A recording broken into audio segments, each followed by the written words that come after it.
Welcome to the Wheats on Your Mind podcast. My name is Aaron Harries.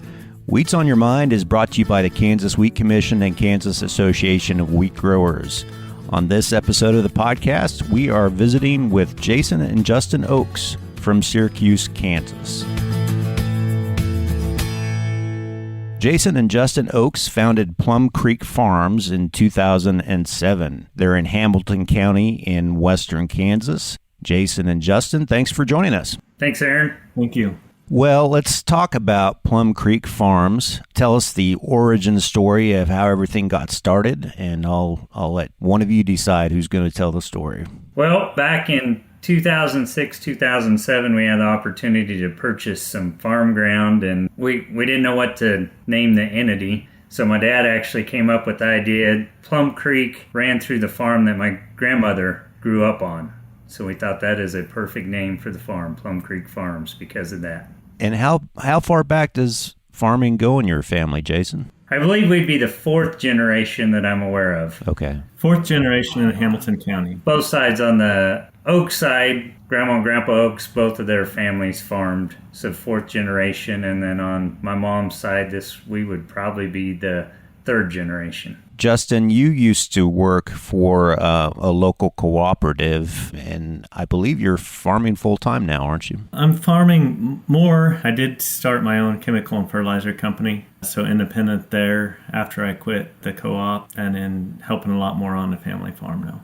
So your farm has grown quite substantially since 2007 without, necessarily tracing back through all the steps. Jason, I mean, is it shocking how fast you grew, or did you ever think you would be at the number of acres you are now? So I started farming full-time in 2011. Didn't even really have enough acreage to make it work. We done all kinds of custom work, CRP, seeding with grass, the maintenance programs on that sort of thing, anything we could pick up as far as tillage or planting or harvesting. Was hoping for more ground, didn't seem like anything was going to happen at all. And then I believe it was in 2017, 2018, somebody flipped a switch, and then all of a sudden we were getting offers on farm ground. It seemed like every other day. I wished I knew how to flip that switch. We would have done a little bit sooner, but yeah, great opportunities started popping up then, and we decided we need to be really intentional on the ground that we're taking on. So we actually turned down more ground probably in a 2-year period than we farmed for the first 5 years of farming. So it was pretty interesting. So the average farm size in Hamilton County is about 1,500 acres, or at least that's what it was a few years ago. So where are you at approximately right now? We're 15,000 plus. Okay, so you're a substantially larger size farm, and I think according to ag statistics, the average age of a farmer in Hamilton County is 62.8 years old, and you both are well under that. So the changing of hands of land generationally in Hamilton County, I suppose that's presented all this opportunity for you to take on more land. Yeah, that's the majority of it, or maybe some outside investors have purchased some ground and we was able to pick some of that up. But the majority would be retiring farmers that didn't have the next generation to come around yet. So Justin, tell us about, your typical farming crop rotations. What do you all grow out there on the farm? Mainly wheat, corn, and sorghum. We've definitely been trying a little bit of cover crops, been trying to put a little bit of Camellina in the rotations. Still have the fallow period, but one thing we've realized is it's definitely costly for the fallow period. So trying to figure out some different ways to eliminate that, or at least reduce it as much as possible. So it used to be just a third, and a third, and now we're trying to stretch that out as long as we can just to keep everything moving and the cash flows better. Yeah, we hear that more and more about the expense of maintaining fallow and looking for alternative crops. So how did you guys stumble on Camellina, and how has that been working out for you? We were at a seminar and they started talking about it a little bit, and then started just doing a little more research. So far, it hasn't been the best on harvestability because we just really haven't had a crop, but we've been drier when we planted it, so it's been really late by the time it's came out of the ground. One thing we've noticed though is we've planted it when it normally be a fallow period, and it's reduced the maintenance on it because that stuff will cover the ground pretty good and we don't have near the weed pressure. So it's been a little better in that aspect of everything. And I assume you're dealing with the same glyphosate resistance problems with weeds that everybody else is? Oh, yeah, very much so. Jason, I think that you mentioned the CRP maintenance has been a really big deal for you. What does that involve for people who might not be familiar in the western part of the state? I think that's a lot different than what it might be from other areas of Kansas. We've kind of tuned back on that a little bit, but so if someone decides to put some ground in the conservation reserve program, they typically would plant a cover crop, feed, and the next year we'd go in with a grass drill and plant that grass. Probably a little less of that we've done over the years, probably more interseeding. They call a mid-term, mid-contract maintenance, where they are going to need to go in and put more grasses or legumes or something in there. So we'll go in and interseed that into the existing CRP 5 years or whatever is in the contract period. And then they also have a mid-contract maintenance of light disking, where you just go in and lightly disc the CRP to try getting some of those other species to grow. The hardest thing is the deer antlers are pretty pricey. Oh, you boy. pick one up in a tire and Yeah. the roughness. So Yeah. especially, and that's probably kind of why we've strayed away from some of that, because you may go do 1,000 acres and you pick up one deer antler and you just broke even on that 1,000 acres. So Wow. something's got to change from that standpoint. Yeah, that's not a good trade-off. Absolutely not. Yeah. So it takes a lot of labor, obviously. 15,000 acres, that's a lot of ground to cover. It can't just be the two of you, right? How do you find the labor to help you out on the farm? Well, we use the H2A program. So we have 3 really good guys from South Africa that are helping us. They're supposed to be in here about February 15th, but between their government and our government, things move a little slow. So typically we get them by March 15th. This is actually their last week. They'll be here and they'll go home for a couple months here. Got lucky enough, my son decided he wanted to come back and farm after he went and pursued a career in welding for a little bit all over the United States, so extremely happy to have him back. Then we have some part-time guys that help during harvest, and then we got Justin's father-in-law that throughout the year, he retired trucker, he helps take fertilizer out, or if we need water out to the sprayer. So during harvest and planting season, he's working many, many hours with us also.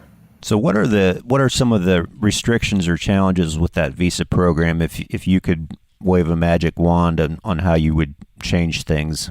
It's kind of tough because you got to pay a set wage. So you may have a really good individual that's worth more than what their set wage is at, and then you may have a guy that's not so good that you're paying him about $5 an hour too much. So that's one of my biggest dislikes on the program, is just they set the wage. The whole state of Kansas is set at the same wage, so our cost of living out here is drastically different than the farther east you go around the cities, and they base that off the entire state. So that gets a little rough on wages, what we're having to pay those guys in housing and stuff. But if you get the right guys, then it's well worth it. And then probably I alluded to it a little bit earlier, is just you say you need these guys at a certain time period, and you don't know when they're going to show up because of the paperwork and everything else. So those are my biggest things. I don't know, Justin, do you have anything to add there? No, I think that's the biggest piece of it, is when they're going to show up and then their wages. That's been the biggest heartburn, because there's definitely some that are worth a lot more than the others. And I mean, when you get the guy, you can always send somebody back. But the thing is, you have to have another visa, and you have to pay for their flights and everything back and forth. So it can get costly doing something like that too. Is there a pre-interview process? I mean, you don't just have these guys come over sight unseen, do you? You can request some of the same ones back? Absolutely. We tried to do that. Started out, we really didn't know anybody in the program, so we went through resumes and interviewed, and that's extremely tough to do over WhatsApp because you truly don't know what you're getting. You got some guys that are interview really, really well, and they get here and they don't do as well. So the big secret that we've kind of learned on H2A is if you get referrals from other guys in the program, they will not refer somebody that they don't think is top notch. So that's how you get the better individuals, is by a referral of someone that's already here. We've definitely learned that. So Justin put you on the spot. How do you and Jason divide responsibilities? Who's in charge of what? Well, I mean, for the most part, Jason does all the day-to-day operations. I try to stay back a little bit. Plus, with my chemical business, it keeps me plenty busy. But he is on a board that requires quite a bit of hours and stuff, so he'll be gone. And when that happens, I just step in and kind of take things over. A lot more data entry. I kind of take care of that. I mean, he still does most of the books and everything, but as of histories and stuff like that, it's more something that I usually do.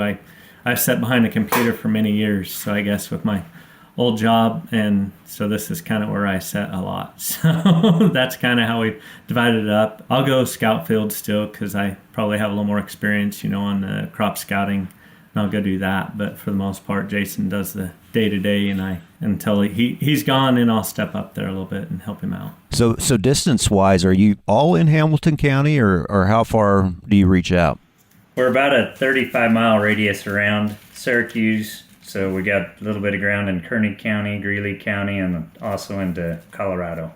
Okay. So that makes it tough sometimes because you get a lot of traveling around, but being around those different places, we can catch rain or miss a hailstorm or miss a drought. So it's actually been extremely beneficial over the last several years being spread out like that. Speaking of concerns, Jason, what is it, if you had to go through a bullet point list of things that are concerning to you? I mean, there's always the weather, but what other things keep you up at night? Honestly, probably the biggest one is labor. You don't know how long that H-2A program is going to be around, and some rumblings right now that they may want to just do away with that. That's going to be extremely tough to find the labor we need. I guess I'm also kind of optimistic thinking into the future that we're going to have some autonomous stuff. We got pretty large fields, so I think that could be a game changer out our way. No matter what the situation, I think you can think through and make sure commodity prices are down. Maybe we need to diversify into another crop, or we need to go do some more custom work. So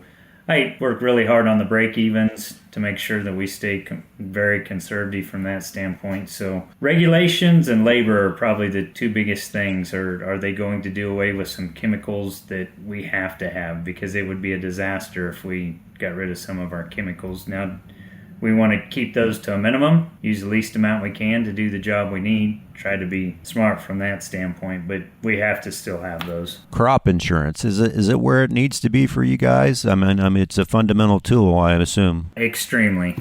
I thinking about this, I think if you're maybe doing some proactive farming practices, maybe you should get a different rate than the guy that's not, because there's a big difference in yield. If it wasn't for crop insurance, we would have never made it to this point. Starting in 2011 in the middle of a drought, we cut some wheat the first couple of years, but it was other people's wheat. It wasn't even our own wheat that we got to cut. So very, very important out here to understand the crop insurance and have a good agent that can tell you what's available and what tools we can use. Justin, since you have your own chemical business, let's talk about those inputs a little bit. Are you still seeing volatility in the price of fertilizer and chemicals? I'm not immune to inflation, I imagine. No, not at all. I mean, it seems like they usually go off of grain prices for the fertilizer a lot. Seems like they've held in there pretty good even with the drop. Just a lot of things going on in the world. I mean, you sit there and look at China, it's just such a big monster. And I mean, they can import and export a lot of fertilizers, so that's really changed a lot of things. And Russia, Ukraine's definitely changed a lot of stuff there too. So seems like it's a little more challenging today on the fertilizer side of things. On the chemistry side of things, definitely seen some better pricing starting in last year. Saw some of those jump up a little bit through this last year, but looks like we've kind of leveled off. But not knowing, with all the new government stuff, what might happen if we do some taxes and stuff on these guys, what might change and where it might put us. So definitely we got to figure out the best way to kill the weeds properly, but yet use the least amount possible to get there, to keep it affordable. Yeah, and since we're talking about technology, and Jason mentioned some autonomous things, but how are you guys, and in rural areas, I know bandwidth, internet is a problem. Is that still an issue you face?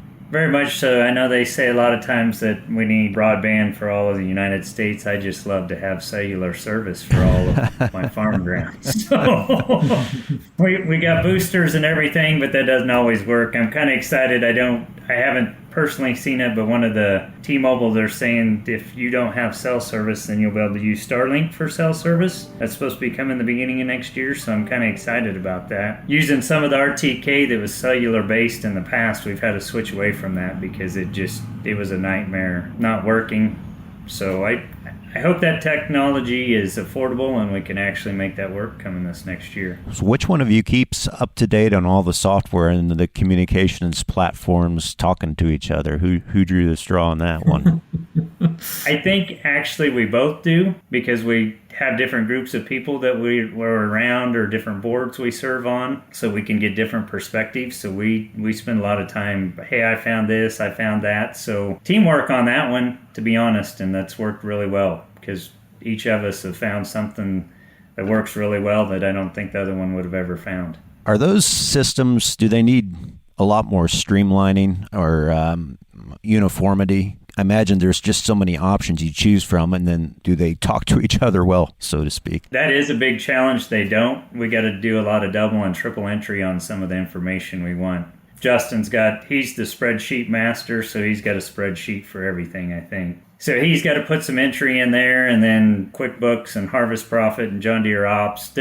Those last three are getting to where they communicate a little bit better, maybe not QuickBooks, but still a lot of double entry, so that's a lot of wasted time in my opinion. Justin, do you feel that your data is worth a lot of money? I know there are a lot of systems that are tracking that, and so that's a big controversy in agriculture right now. The data you have, are you getting compensated for that? What we've done with it so far, I feel that it's been fair, that we've been compensated correctly. Definitely there's times though you sit there and feel like you're beating your head against the wall, and it's like, is it worth all this? But at the end of the day, it's not too bad. So definitely that's one of those big questions. What is it really worth? And so far it's tough to answer that. Let's dig a little bit more into wheat, since we're on a wheat podcast here. I know you've got a challenge in that part of the state. So with that much CRP, is the disease pressure, wheat streak mosaic virus, triticum mosaic virus, is there an ebb and flow to that, or is that an ongoing challenge?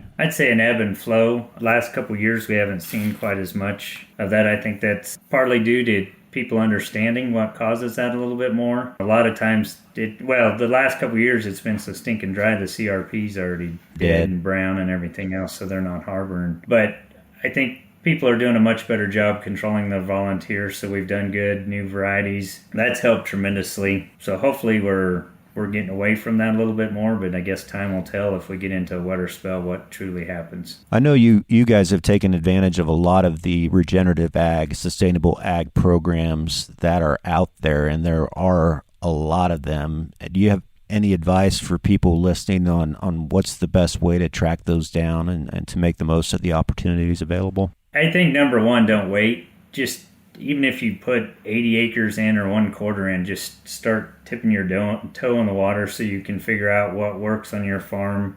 And there are a lot out there. There's different companies that can help you through that. Our Land Soil Services has helped us a little bit. Being in a peer group, we've talked about different places that you can get that information. So you can be overwhelmed if you just Google something, that regenerative ag programmers have a million choices, and then maybe, I know a couple of them we've been in that they're available in Kansas, but our farm ground in Colorado is not available for the exact same program. Okay. Some of that can be difficult because you may look up some of them and they may just be for the I-state. It takes a lot of time to get through those and find the best. So I'm hoping one of these days we can have one place that can just help Kansas farmers go and find that information, so we have limited bandwidth, so it's really hard to go find all these different opportunities that will help all the farmers in Kansas. You've both talked a lot here about, making your inputs more efficient, using fertilizer to its maximum.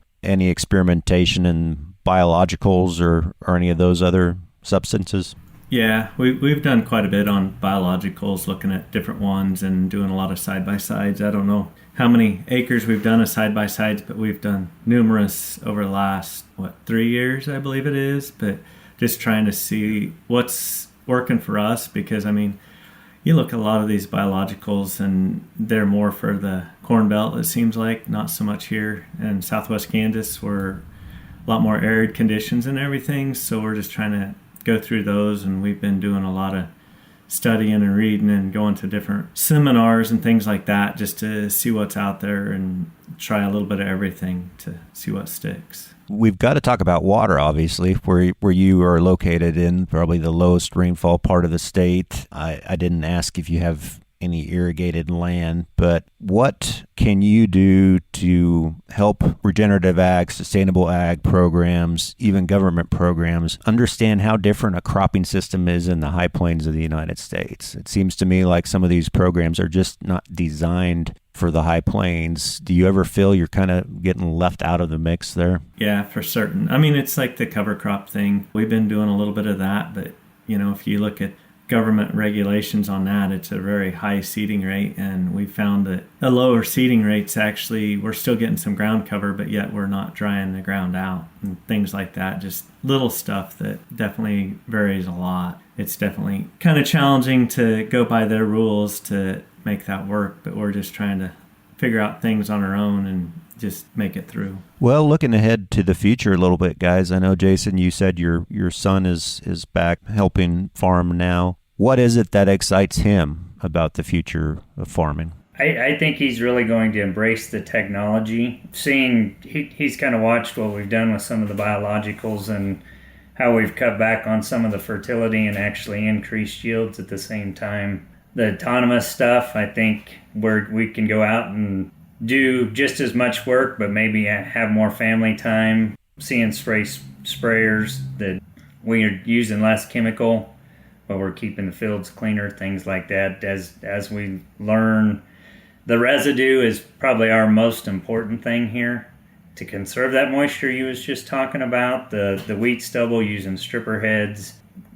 The wind doesn't take the moisture away, the sun doesn't bake the ground, the more residue we can have. So I'm excited because we've had to learn all that over the last 12, 13 years. And he started on the farm at a really young age, so he's been part of that, but his mindset's completely different. So I think some of this technology and these thought processes, he's just going to be able to run with them into the future. And I want to make sure that he may come up with an idea that I think is the dumbest thing ever, that I follow through on it because it may be brilliant. I may just be of the wrong mindset, just generational or where we are on technology, that I think I keep up on technology, but he laughs at me when I say I know something about technology and he's doing different. So.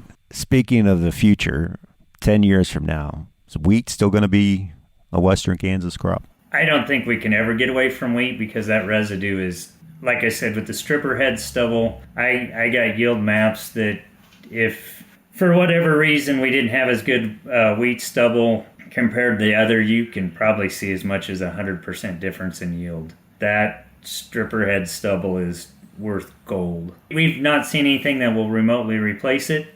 It just covers the ground so well that it's a must in the rotation. So we're recording this podcast just before Thanksgiving. Justin, how much rain have you had in Hamilton County in the last 4 weeks? Probably 4 to 6 inches, I'd say, right in there. Right, Jason? Yep, that's what I got. About a third of your annual rainfall, roughly? Not far from half, yeah. So Not far somewhere from there, between a third to half. So, and the great news is it came slow, and I think we soaked in about every last drop of that's came in. So that's Thanksgiving is fitting. We're extremely thankful for what we've received over the last month. Yes, very much. Gives you a little optimism heading towards the spring. Yes, it does. It was nice just because it covered a lot of Kansas, not just us, too. Everybody's in a pretty good spot. I agree. Well, Justin and Jason, it's been great visiting with you. I wish you all the best in 2025. We'll talk again down the road. Thank you, Aaron. Thanks, Aaron. Appreciate the opportunity. Special thank you to Jason and Justin Ochs for joining me on this episode of the podcast. If you have a follow-up question for our podcast, please email us at kswheat at kswheat.com. I'm Aaron Harries. Thanks for listening.